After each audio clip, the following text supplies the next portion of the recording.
Hi, it's Miss Chris here from the Wonder Room, and today I'm getting together some materials for our art center, for our play group, which is for children that are 4 and younger.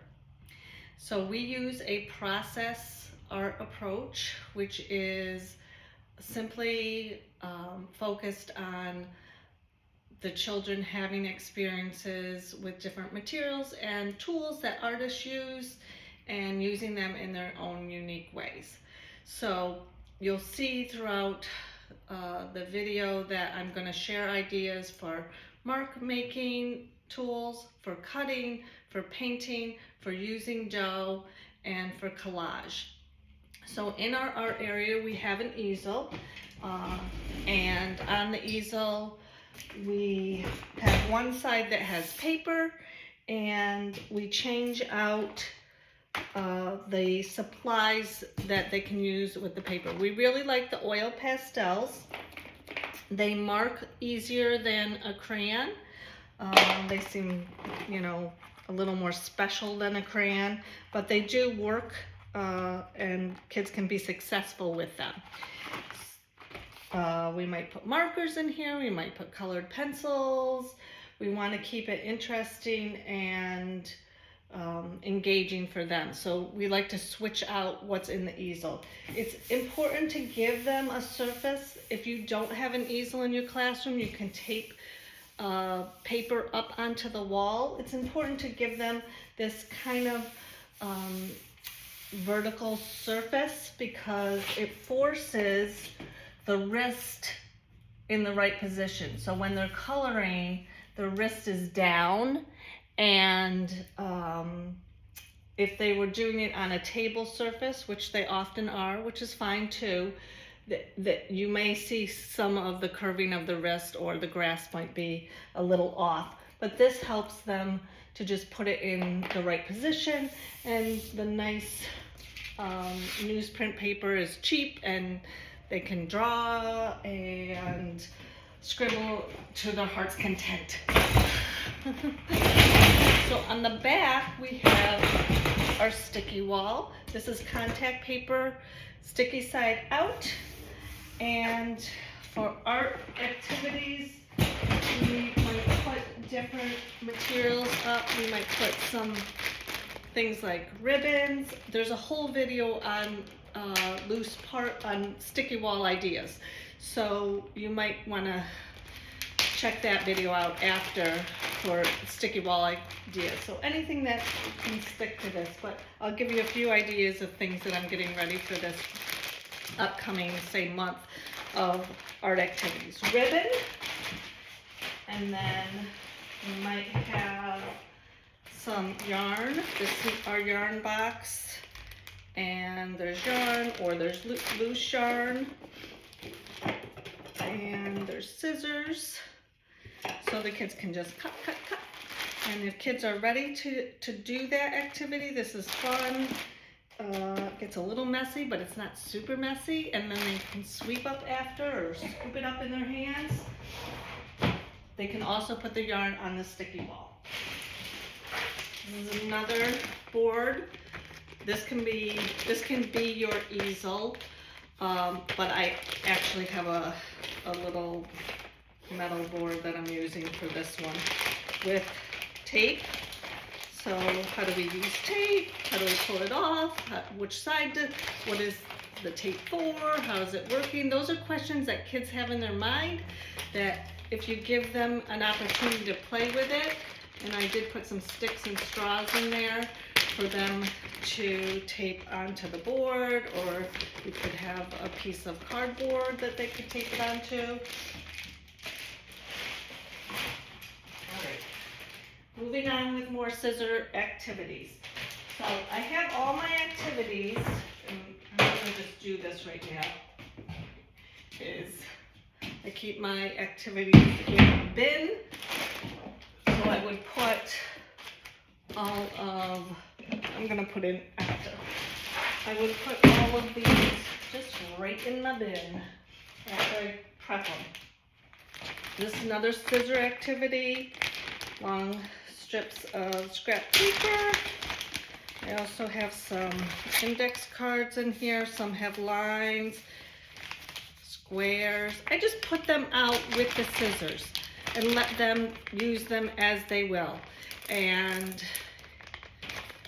if I was trying to record where they are with their scissors skills, I might snap some photos, or I might collect their pieces and tape them onto another piece of paper so that I could share that with parents if I needed to do that. Another just cutting activity. Straws, scissors. That's it. That's the activity. Just like the yarn. Another one that is cutting is this is also a peel and stick thing, and kind of this fine motor thing where they have to peel off the foam strips.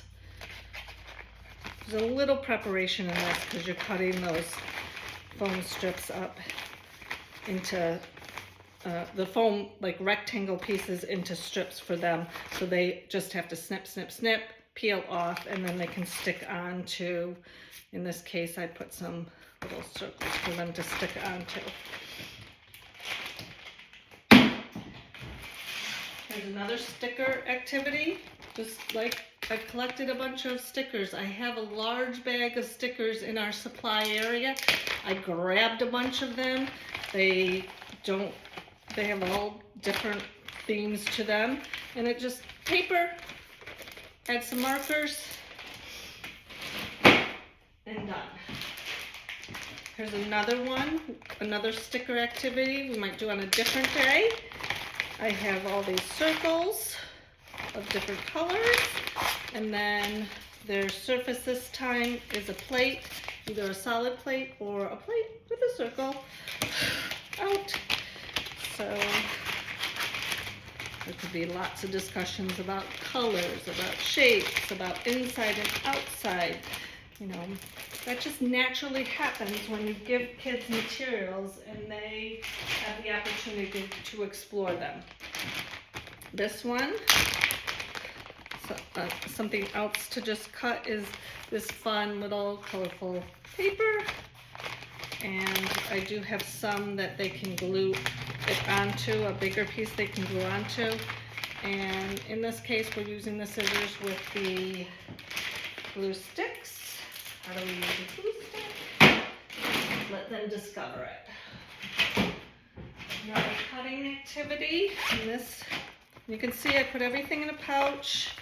I may have my scissors in a bin separate for this demonstration. I was just showing you that you could put your scissors, if you had that many pairs of scissors, in the pouches. But these are just those paint strips, and it's just cutting, cutting, cutting.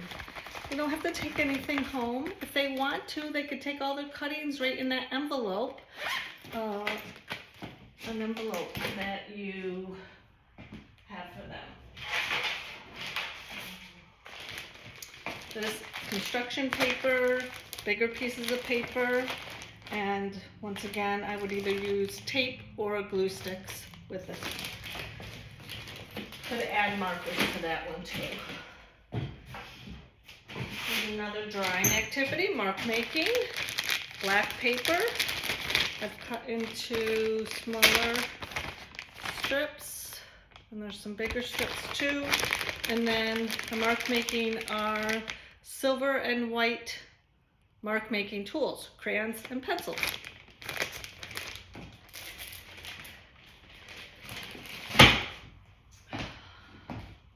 All right, painting. So we're talking about farm this week, and so I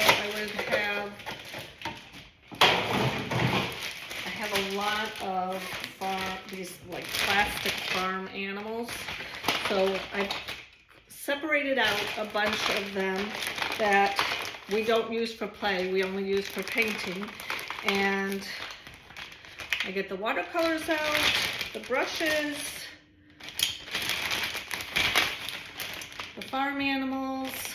I've prepped my table with my messy cloth, and then I make some baths for washing the animals. A little water, a little soap, maybe some sponges.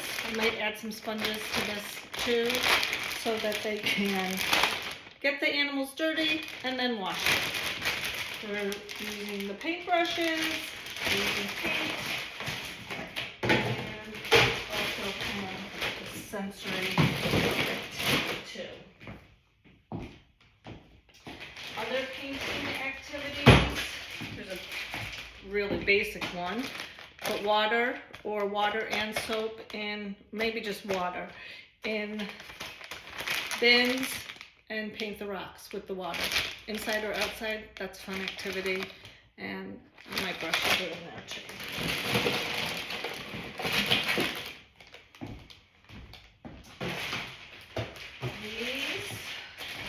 This one, I have paper bags, my brushes, my water containers, and then we're going to use, not watercolor, but a thicker kind of paint that I have in like containers. I would just squirt some colors in here. And then when we're done painting, just toss these because I don't need to take the time to clean that up. But we're decorating the paper bags and we might use them for gift giving. Mother's Day, Father's Day is coming up. A holiday.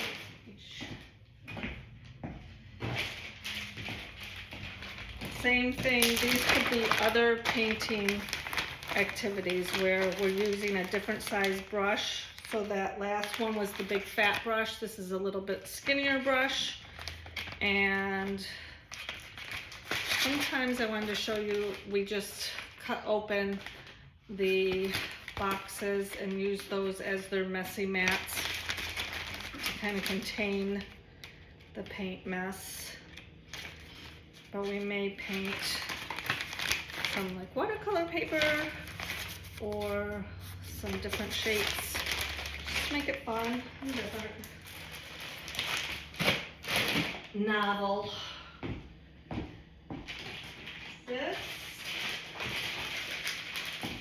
is a color mixing activity. So we have blue and yellow, and we're going to make some oobleck. Each child gets their own tray with their blob of oobleck. I might put a little color in them. They may notice that when they're playing with it, they mix it and they discover a new color.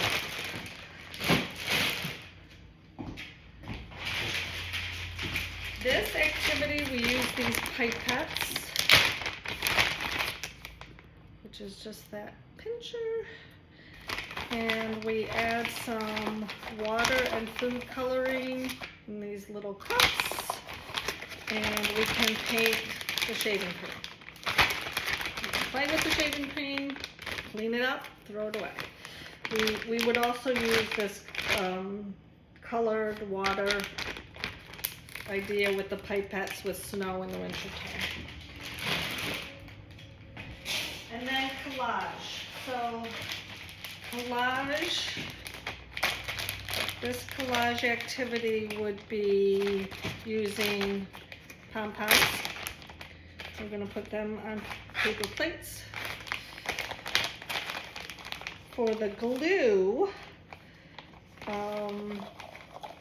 we are going to put the glue in the little cups, and they can use it with the Q-tip, or they can use it with a brush to brush it on.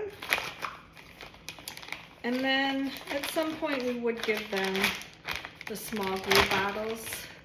And glue for young ones is more like paint, so it's okay if they use a lot of glue.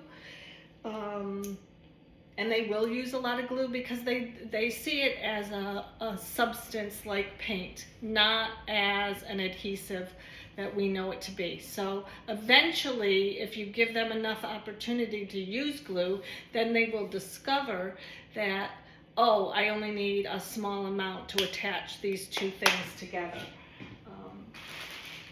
So for the collage, here's a collage we did not too long ago where we had just like a bunch of yellow things.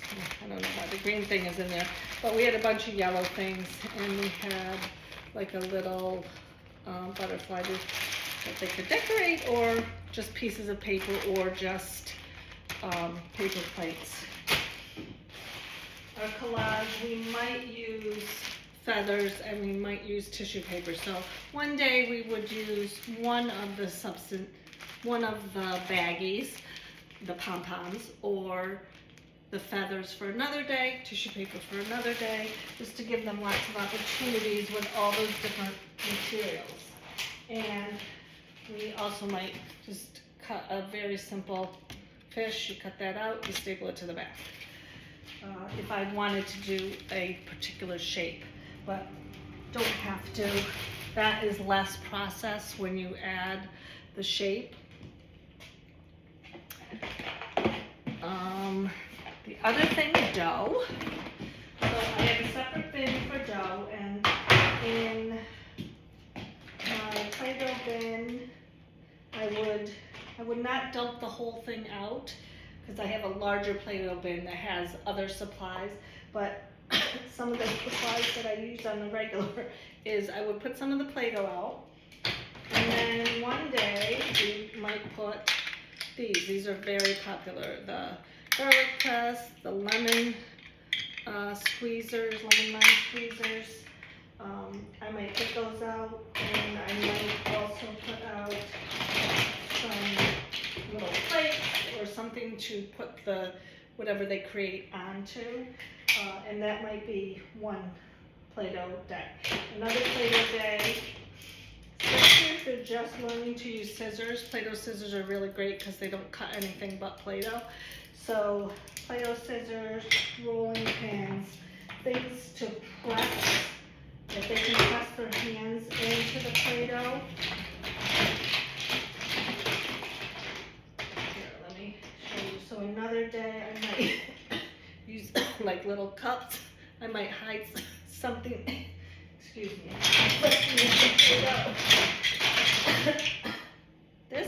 these are really fun. These stampers that you usually use with ink work great with Play-Doh, and I love those. This is something, like, we just have all these little odd things that we could use to press them. And so this month, we would use things from this bin. Probably once a week we would have Play-Doh out.